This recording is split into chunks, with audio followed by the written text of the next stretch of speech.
As the ash and pumice of Mount Vesuvius rained down upon the ancient city of Pompeii, it not only preserved the material remains of a once thriving civilization but also the intimate secrets of its inhabitants. Amongst the ruins of the city, erotic art depicting sexual acts and fertility rituals has been found in abundance.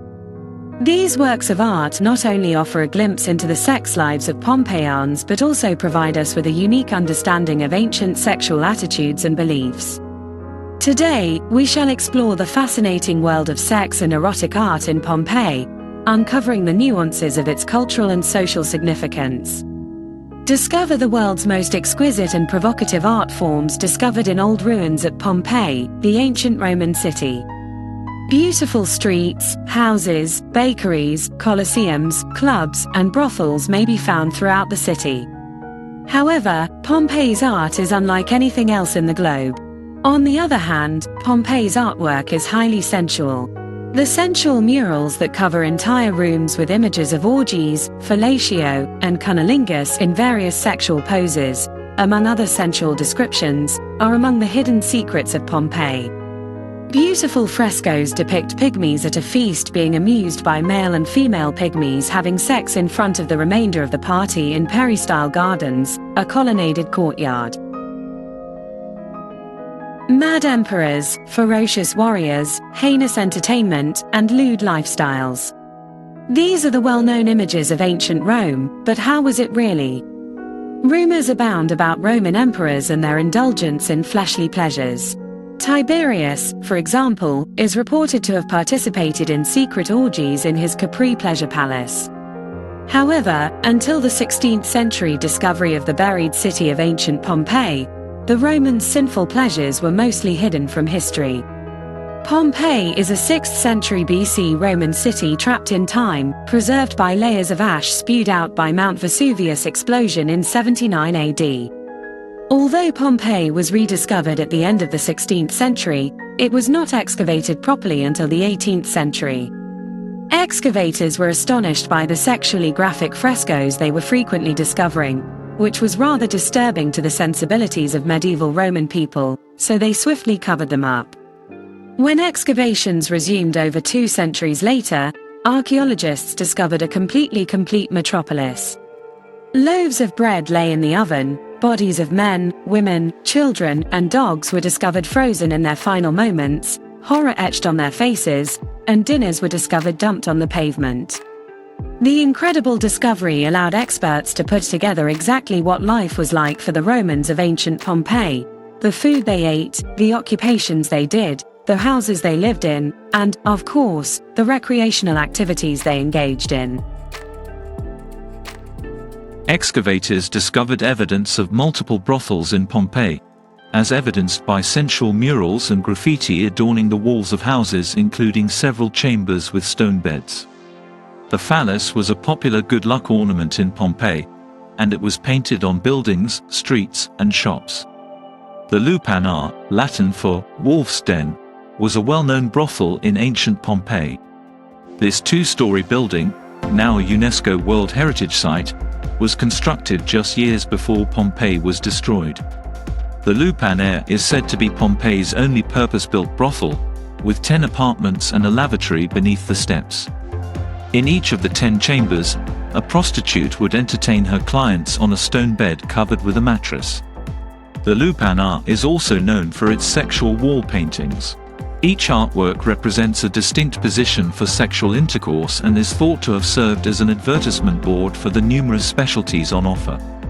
Despite their sensuous character, these images have been claimed to be an idealized version of sex. Regarding them as a depiction of the actual transaction would be equivalent to considering contemporary pornography to be the real thing. Thus, it has been hypothesized that the prostitutes' lives at the lupanar were far grimmer than the sensual photos depict.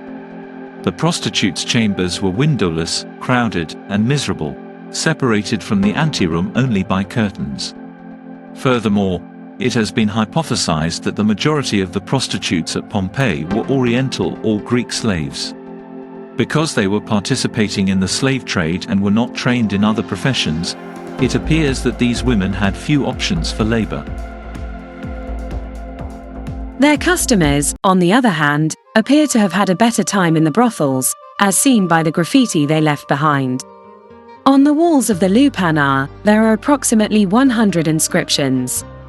One writing, for example, simply states, "I screwed a lot of girls here." Another inscription even mentions the person's visit to the lupanar.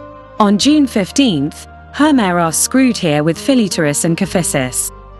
The richer members of society avoided brothels because they could afford mistresses or slave concubines. As a result, it is more likely that individuals who frequented Pompeii's brothels and left graffiti behind were regular Romans. Clients of the lupanar, interestingly, left notes on the wall that allowed archaeologists to calculate the prices of the services performed there. 2 loaves of bread and half a liter of wine appear to be sufficient to procure the services of a prostitute. The fees were obviously paid to the brothel owner rather than the prostitutes. As far as archaeology can determine, this is the life of a prostitute at a Pompeii brothel. Giuseppe Fiorelli investigated the lupanar for the first time in 1862, and it was around this time that archaeologists uncovered the now nearly 2,000-year-old sexual panels on the brothel's ground level. The frescoes and other sexual objects created by ancient Romans and discovered in the ruined city have sparked much debate. The explicit frescoes, for example, were covered, and some claim that until the 1960s, only male visitors were permitted to view them for a fee. The old brothel was repaired and opened to the public after an investment of $253,000. Deemed as scandalous at the time of their discovery, many of the most sexual objects unearthed in ancient Pompeii were removed and sent to the Naples National Archaeological Museum. They were kept in the Gabinetto Segreto, the so-called secret cabinet, which was established by Francis I, King of Naples, who decreed that certain explicit images could only be viewed by people of mature age and respected morals. It wasn't open to the public until 2000. Prostitution has existed for a long time. A prehistoric sexual trade for a piece of meat, a fur coat, or shelter does not appear implausible. After all, prostitution has been documented in penguins, so why not in early humans? However, we will not go so far back in antiquity and will instead begin our adventure in ancient Greece, where the practice flourished. It is worth noting that in antiquity, the enterprise was accepted, legitimate, and even taxed. Some say that the profession's status was higher than it is today. You can make your own decision. Solon was the first to advocate for men's sexual well-being. Our prostitute odyssey begins in Athens. The polis drew visitors from throughout ancient Greece and beyond, including foreign travelers and merchants, many of whom were single men working as crew on ships. The benefits of such an opportunity could not be overlooked, and it was already during the archaic period that Solon, the famed Athenian legislator who built the groundwork for democracy, understood the economic benefits of the oldest profession. He made prostitution a public spectacle that gave the polis a continuous financial flow. Prostitution was already democratic, in the sense that it was performed by everyone, from freeborn to slaves to ex-slaves, men and women, citizens and foreigners, but Solon elevated it to another level. He democratized access to sex workers by creating brothels at a fixed and reasonable price of 1 obol every session. 1 obol was worth 1/6 of a drachma, which was the equivalent of a day's income for a laborer. For many, this was the crowning achievement of his reforms. Before Barbie, why did Roman girls play with dolls? As a result, frequent prostitutes known as portals, from permit, which means to sell, became cheap products controlled by the polis. Because prostitution was treated like any other occupation, at least for tax purposes, it was mandated by law that everyone involved pay their fair share. Of course, not all prostitutes accepted cash as payment, and some undoubtedly grasped what tax avoidance meant. They also had another grand goal: to reduce the risk that frisky youths would deflower chaste Greek women, or women who claimed to be chaste. And since men in those days rarely married before the age of 30, the reform provided an educative tool and a safe alternative without unwanted complications. Penalties for illicit liaisons frequently included fines, corporal punishment, and, in the worst-case scenario, death. Prostitution was an acceptable and licit way for men to exercise their sexual urges without committing legal adultery. Furthermore, at the time, women were groomed for the roles of housewives and mothers rather than lovers. Most of them had no idea how to arouse desire, and physical love was frequently reduced to passiveness in bed. Men bought what they couldn't get from their wives. There were certainly some sexual activities that were stigmatized, especially performing oral sex, and this activity was commonly offered by prostitutes and sought out by male clients. Prostitutes enticed their customers with nudity and a variety of sexual positions, and they frequently initiated intercourse.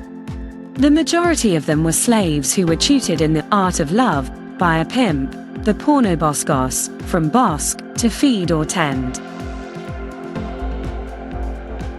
When it came to the prostitution lexicon, the ancients had a rap-like list. Terms like ground beater, streetwalker, one obol, penny whore, or polluted one are not very flattering, but they reflect the material nature of the prostitute-client relationship, their low price and accessibility, and, of course, their low regard for them as another leading specialist of the subject. Elite prostitutes, megalomistoi, existed, but they were in the minority. True, most of the conversation in ancient Greece centered on the attractive, intellectual, and witty heteroi, the female companion, par excellence, who cultivated her mind and talents to a degree exceeding that of the average Attic lady.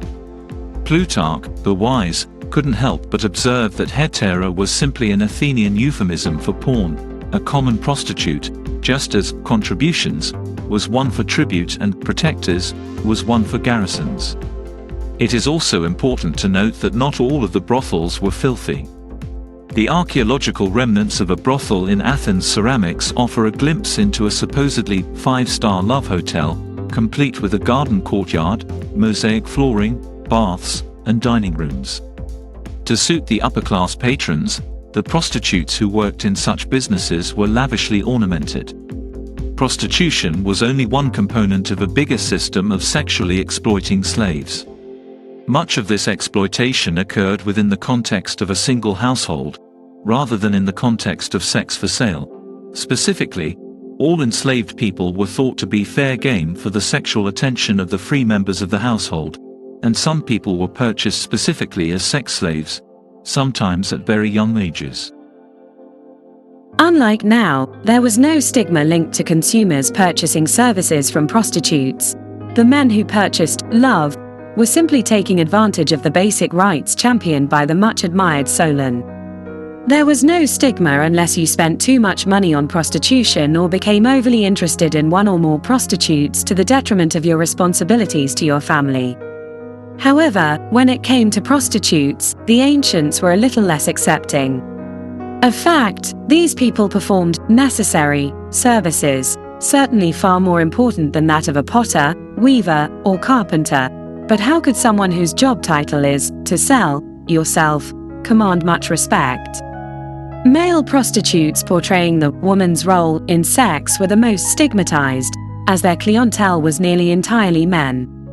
Male porni had shorter careers than female porni, since being young, smooth, and lithe was more essential to them than being female porni. They could only work in the industry till they were in their early 20s. While foreign slaves furnished the majority of prostitutes in Greco-Roman antiquity, ordinary male and female citizens also provided their services. However, such individuals were required to give up certain civic rights. Men were no longer allowed to hold office or file a lawsuit on behalf of their family members, and women were no longer allowed to marry. However, the loss of these privileges was unlikely to deter those who appeared to have no other choice. Athenaeus describes how mothers who had lost their husbands, sons during warfare and were too old to take up the profession themselves pushed their daughters into prostitution, or those who chose to follow their dreams. True vocation sometimes requires sacrifices. When it came to providing their services, the methods were as varied as the caste itself. Wearing sandals with little metal studs was maybe the most amusing way. As the women or men moved, they left, follow, impressions on the dirt streets. The disciplined Romans decided to take it a step further. Prostitutes were obliged by law to dye their hair blonde or wear blonde wigs to distinguish themselves. Roman women quickly followed suit because blondes seemed to have more fun even back then. The most famed fake blonde of Roman times was the naughty girl, Messalina, formerly known as Emperor Claudius' third wife. The empress, who was rumored to be sexually active, reportedly enjoyed going blonde when sneaking out at night to Rome's red light district, or so it was said. According to some sources, she not only visited brothels to offer her royal services, but she also competed in a sexual marathon that lasted all night with a very motivated prostitute. The empress came out on top with a score of 150 men, officially endorsing prostitution. Messalina's cousin Caligula was another wealthy patron of prostitution. There was no profession or item on which he did not levy a tax. He was the first to levy an imperial tax on prostitution, effectively legalizing it. The sex tax was one of the most successful in Roman history. It lasted approximately 450 years and was only repealed in the late 4th century by the Christian adherent Emperor Theodosius. The sex tax money was initially deposited in the state treasury, but because it was considered dirty money, the moderate Emperor Severus Alexander, who relied on the advice of his grandmother and mother, wisely directed it toward the necessary upkeep of public buildings. Thus, sex workers were holding the pillars together. Because the trade was entirely controlled, prostitutes were awarded a licentia stupri, which translates to license for debauchery, which most Romans didn't seem to be unfamiliar with. Pompeii's walls do not disappoint in terms of advertising. We see self-advertisements like Mola the Fuctress or Menander, nice manners cost 2 asses, a glass of wine costs 1 ass. We also see explicit drawings, comments, and ratings from customers like, Sabina, you are sucking it, but not well, or Arthocris fucked well here with Drauca for a denarius. The graffiti is more than just a record of sexual encounters or an advertisement for prostitute services. It represents an interactive discourse about masculinity. Comments like, here I fucked many girls, Phoebus is a good fuck, and Placidus here fucked whom he wished, show a competitive, locker room culture among the mature patrons. And, as in most locker rooms, we hear typical slurs directed at men who were polluted by oral sex, or who performed the woman's part by being penetrated. The degradation of one led to the macho sexual elevation of another. The most devastating comment is, when you hand over the money, Batacaris, I'll butt fuck you, which affirms the reader's dominance over the emasculated Batacaris. The collective quality of this statement shows that in addition to money, the definition of masculinity in the brothel and the behavior of customers has been important to his respect, and it turns out that trying to define masculinity is as old as ancient history. An important part of what came out of Pompey's ashes was the detailed details of the lives of slaves. Their bodies are exploited for the benefit of the brothel's owners, with physical and emotional labor conducted in tiny open cubicles or sex booths. The majority of them were slaves who had little say in what they did and were at the mercy of their owners and consumers. Poorer free women were vulnerable as well and had most likely been forced into prostitution out of necessity. A fifth of the identities in the brothel suggest that the women were free. Slavery was an acknowledged institution in the Roman Empire, and slaves of all kinds were everywhere: agricultural workers, urban house slaves, laborers, miners, instructors, and prostitutes. Some slaves may have enjoyed very privileged lives, while others may have had some degree of independence in their jobs and lives under the constraints of being owned. Others may even have hoped to be freed. However, there are also gloomy reminders of those who are less fortunate. Enslaved people may be denied their own love or sex lives while also being forced to reproduce, a source of new slaves, and female slaves may be pushed into sex to assist in managing male slaves. One vulnerability of slaves, female and male, kid and adult, was sexual assault and rape by owners. Many slaves, possibly especially home slaves, could expect to be sexually abused by their owners as a matter of course.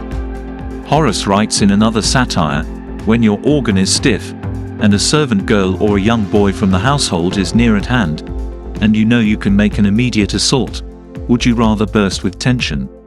He also penned an ode on the subject, telling his friend not to be ashamed of adoring his slave in the same way that Achilles and other heroes did. A gold armband from Pompeii bears the legend, "From the master to his slave girl," which suggests this type of relationship. However, as well as being a thoughtful present, it served as a reminder of who was who in the relationship. Slaves may have been able to use sex to their advantage at times. Archaeology provides more solid proof of enslaved life. The lack of slave quarters in affluent homes implies that slaves generally did not have their own area and were simply part of the furniture. They may have hidden and slept wherever they could, even under staircases and in dark and miserable cellars. These cellars could also be used for other purposes. A slave's skeleton was discovered in a dungeon at Pompeii's Villa of the Mosaic Columns, with iron shackles anchored into the ground. This appears to be a slave prison. Leg irons were discovered in a cupboard at Bikini's House of the Venus, possibly as a half-hidden but persistent threat to compel slaves into good behavior. Slave owners used beatings and whippings, as well as the threat of violence, to manage and punish their slaves. There was not only physical anguish but also the humiliation of such a personal offense, which the victim had no control over. Compulsion and coercion were applied both psychologically and physically. Perhaps the lupanar had its own bouncers on hand to deal with any problems that arose from customers or the women themselves. Enslaved individuals did rebel and some managed to flee. One anonymous slave from Bulla Regia, North Africa, was placed in a lead collar emblazoned with the words, "This is a cheating whore. Seize her because she fled Bulla Regia." The collar was discovered alongside a skeleton at the Temple of Apollo. Nobody knows who wore it or what her name was. Did she perish while taking refuge in the abandoned temple? Was this her first effort at fleeing, or had she attempted before and been apprehended? Apart from the emblem of her captivity, this woman is nearly lost in history. Pompeii is filled with numerous examples of similar stories, showcasing both the exquisite erotic art and the disturbing anti-human conduct that defines this city in the eyes of contemporary observers. In conclusion, the exploration of the sex life and slavery in Pompeii offers a captivating glimpse into the complex and multifaceted society of this ancient city. Through the evidence unearthed from the ruins, we are able to piece together the intimate details of the sexual practices and the harsh realities of slavery that prevailed in Pompeii. These findings challenge our preconceived notions of ancient civilizations and force us to confront the uncomfortable truths of the past. The sexual freedom and diversity evident in Pompeii's erotic art and artifacts highlight a society that embraced pleasure and desire. This vibrant and open-minded approach to sexuality challenges the conventional beliefs that ancient societies were prudish or repressive. Instead, Pompeii reveals a community where sexual expression was celebrated and incorporated into everyday life, reflecting a society that valued individual freedom and liberation. However, alongside this sexual liberation, the presence of slavery in Pompeii reminds us of the dark underbelly of the city's prosperity. Slaves were an integral part of the social structure, serving as domestic workers, entertainers, and sexual objects. The discovery of graffiti in the infamous brothel, Lupanar, further exposed the unsettling realities of the slave trade and the exploitation of human beings for sexual pleasure. Ultimately, the exploration of sex life and slavery in Pompeii provides a valuable historical perspective that challenges our modern understanding of ancient civilizations. It serves as a reminder that societies, regardless of their advanced cultural achievements, were still subject to the flaws and contradictions inherent in human nature. By examining the nuanced relationship between sex, power, and social dynamics in Pompeii, we are presented with an opportunity to reflect on our own societal norms and the implications they may have for individual freedom and human rights. In conclusion, the study of Pompeii's sex life and slavery serves as a powerful testament to the complexities and contradictions of human civilization. It forces us to confront uncomfortable truths, challenge our assumptions, and reevaluate our own societal values. By learning from the past, we can strive to create a future that embraces sexual freedom and equality while ensuring the eradication of exploitation and oppression.